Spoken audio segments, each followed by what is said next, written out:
Alright, Shalom. First and foremost, before we get started, I want to say Barakatah Yahawah, Barakatah Yahawashi, Barakatah Yahawah, Barakatah Yahawashi, Barakatah Yahawah, Barakatah Yahawashi. Call Haloyam La Yahawah, Bahasham, Yahawashi, Bahasham Rakakwadash. Double honor to the apostles and elders of Great Millstone who teach and rule well, who taught us this knowledge through the Spirit. And peace and salutations to the hopeful elect and the men that are serving in truth and sincerity. So basically this is going to be a quick lesson. All the brothers know right now the persecution is taking place with that shooting that happened in Jersey City, where basically Esau he's trying to pin that on the men of the Lord. And ultimately, we knew that this was coming. The apostles and elders taught us that persecution was coming. And when you first come into this truth, that was one of the main things that's stressed. You're supposed to sit down and count the cost. We should have been separating ourselves from the world, separating ourselves from our families. And ultimately, building up our spirit for what's to come. Salakia, bear with me.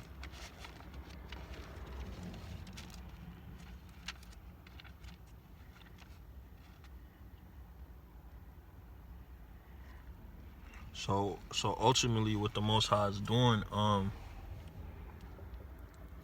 the more Esau comes after us, the more men that are gonna rip off their garments, as one of my teachers would say.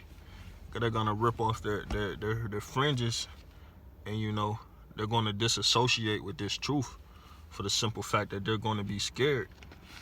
But that's not really the spirit to be in. There's gonna be a judgment for running for putting your hand to the plow and removing it. This is Luke chapter 9 verse 62. And Yahawashi said unto him, no man having put his hand to the plow and looking back is fit for the kingdom of Yahawah. So if you come into this truth and shit starts to get a little hot, and you decide that you're gonna disassociate yourself from this truth or from the men of the Lord, you're not, ultimately you just weren't never fit for the kingdom. And it would suck to be that guy.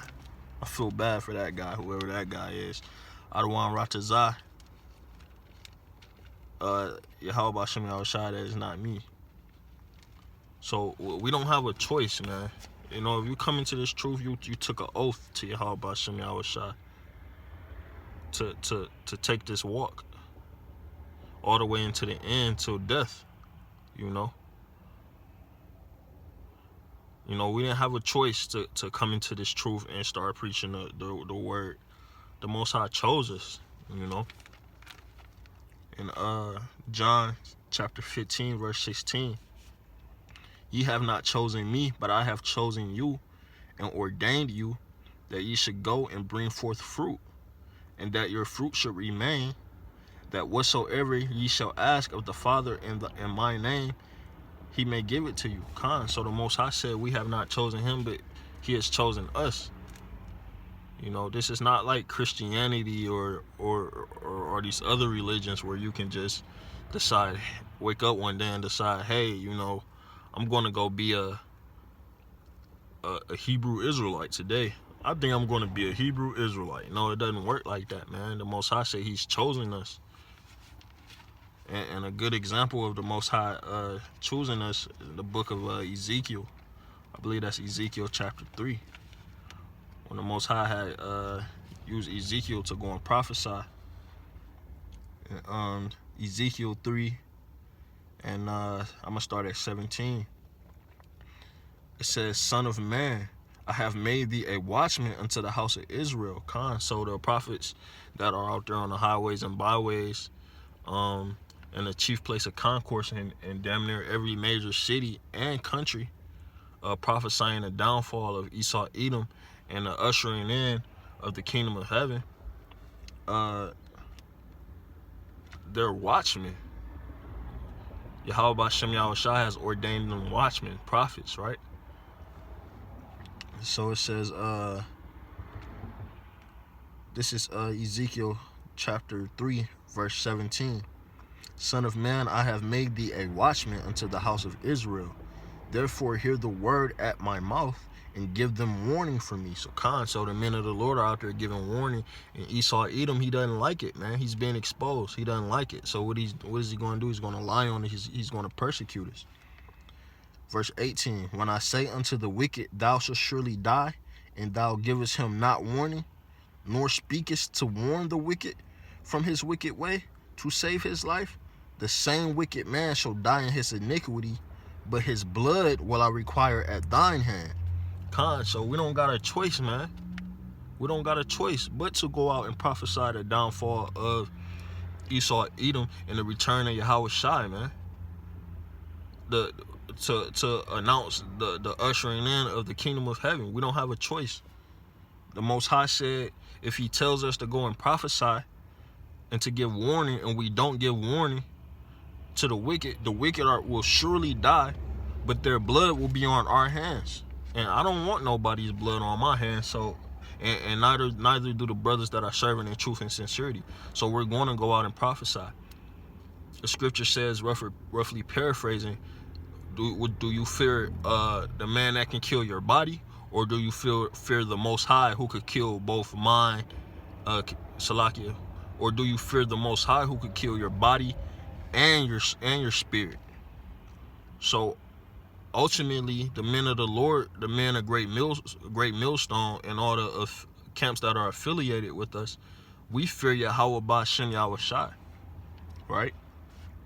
So if we didn't go out and prophesy the downfall, the Most High would deal with us. He would deal with us, man. And ultimately, it's just better to obey Yahawah Bahasham Yahawashi. Verse 19, yet if thou warn the wicked, and he turn not from his wickedness, nor from his wicked way, he shall die in his iniquity, but thou hast delivered thy soul. So we've gone out and we've been warning people. The men of the Lord have been warning people about the judgment that's coming on America, and that's coming on Esau Edom and these wicked 2/3, right? Now, a lot of them won't take heed, but our job is to get the blood off our hands and to go out and preach the things that Yahawah Bahasham Yahawashi, to prophesy the things that Yahawah Bahasham Yahawashi has asked us to. And that's what's being done.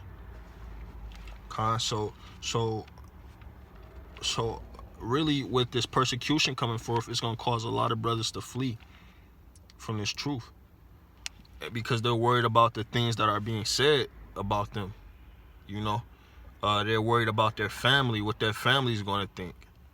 When the news clip comes up that these Hebrew Israelites shot up a kosher Jewish deli in New Jersey. Aren't you a part of the Hebrew Israelites? When your woman comes to you and says, aren't you a Hebrew Israelite?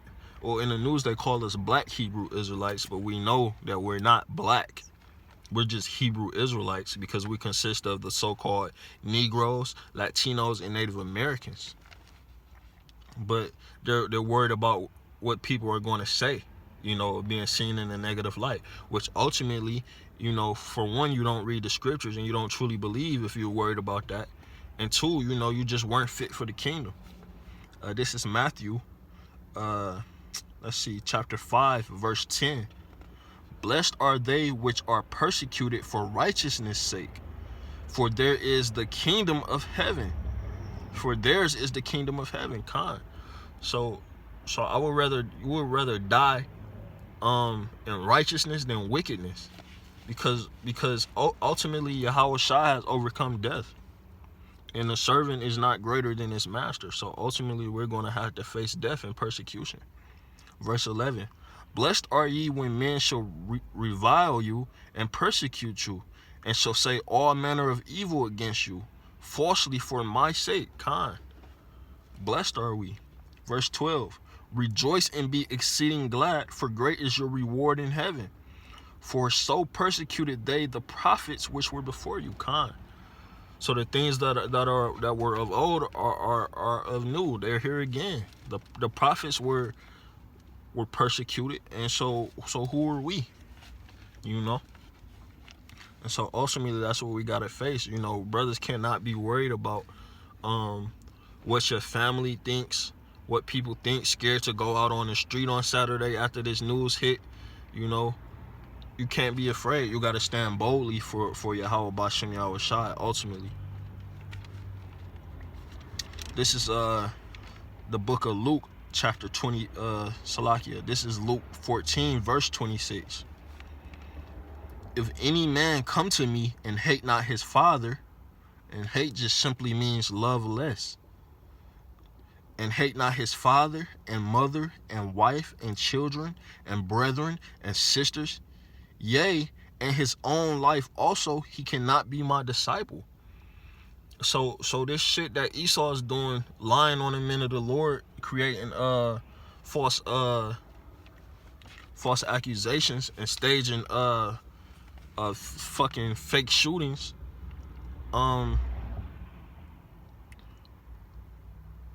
you know, this shit that Esau is doing should not shake you. It should not shake you. You're supposed to stand firm for the Lord. You know, your woman or your family having something to say about it, it should not shake you. You know, you should love the Lord way more than them than to care what they think about you. So if you're gonna worry about what your woman or your mom or your sister or your kids or whoever has to say about you being a Hebrew Israelite, because Esau put out a fucking lie saying that we did some shit that we know we didn't do, if you're gonna be concerned about that, you cannot be a disciple of Yahawah, Bahasham, Yahawashi. Verse 27. And whosoever doth not bear his cross and come after me cannot be my disciple. Khan. So this is a part of bearing our cross. The scripture says, endure hardness as a soldier of Hamashiach, and that's what we're going to do. Verse 28. For which of you intending to build a tower sitteth not down first and counteth the cost, whether he have sufficient to finish it?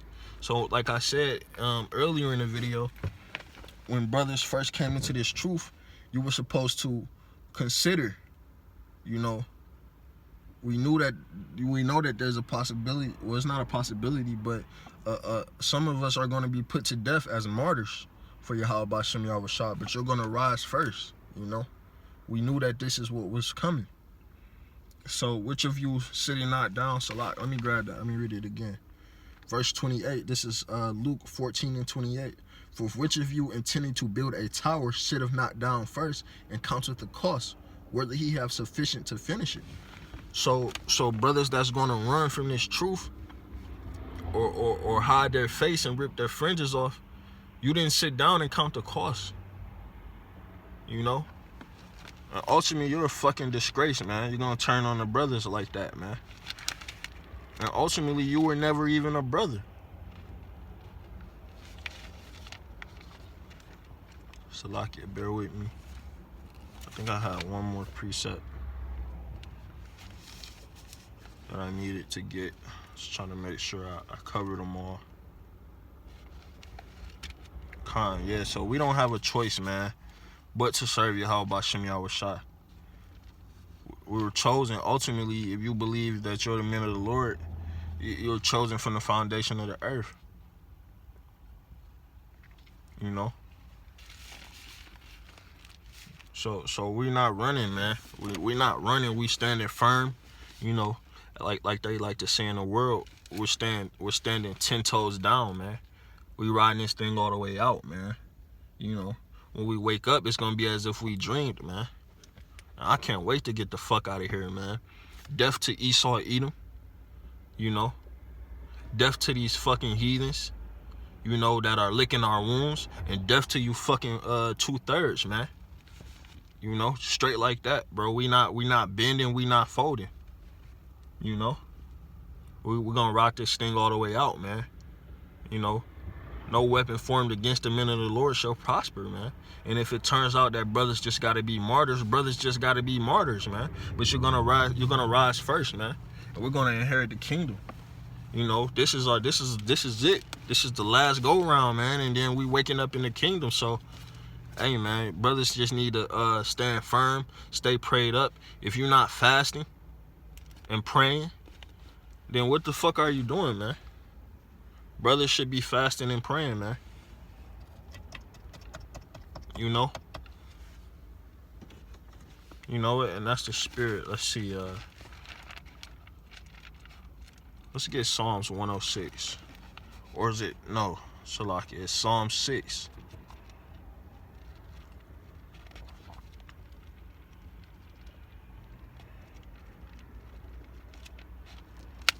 Job, Psalms, here we go. Alright, this is Psalm 6. This is a prayer for mercy during trouble, you know. So brothers can go to Psalms chapter 6 and say this prayer for mercy. And of course, this is a Psalm of David. Prayer for mercy during trouble. O Lord, rebuke me not in thine anger, neither chasten me in thy hot displeasure. Have mercy upon me, O Lord, for I am weak, O Lord. Heal me, for my bones are vexed. My soul is also sore vexed. But thou, O Lord, how long? Return, O Lord, deliver my soul, O save me, for thy mercy's sake. For in death there is no remembrance of thee. In the grave who shall give thee thanks? I am weary with my groaning. All the night make I my bed to swim. I water my couch with my tears. Mine eye is consumed because of grief. It waxeth old because of all mine enemies. Depart from me, all ye workers of iniquity, for the Lord Yahawah hath heard the voice of my weeping. The Lord Yahawah hath heard my supplication. The Lord will receive my prayer. Let all mine enemies be ashamed and sore vexed. Let them return and be ashamed suddenly. Khan. And so that's a prayer for mercy during trouble, man. You know, you gotta have faith that Yahawashi is gonna protect his men.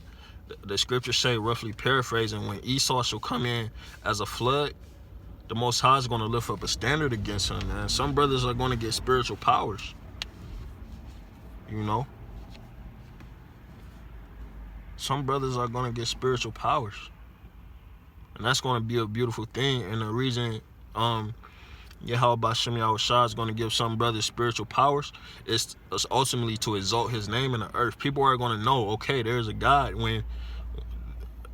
when they see so-called black men fucking flying or taking out a whole fucking SWAT team or whatever Yahawashi has happened through the spirit, man. So all praises to Yahawashi. You know, Barakatah Yahawah, Barakatah Yahawashi, Barakatah Yahawah, Barakatah Yahawashi, Barakatah Yahawah, Barakatah Yahawashi. Call halal yamlah Yahawah, Bahasham, Yahawashi, Bahasham Makakwadash, man. You know, death to fucking Edom, death to America, and death to you heathens, and death to you 2/3, man.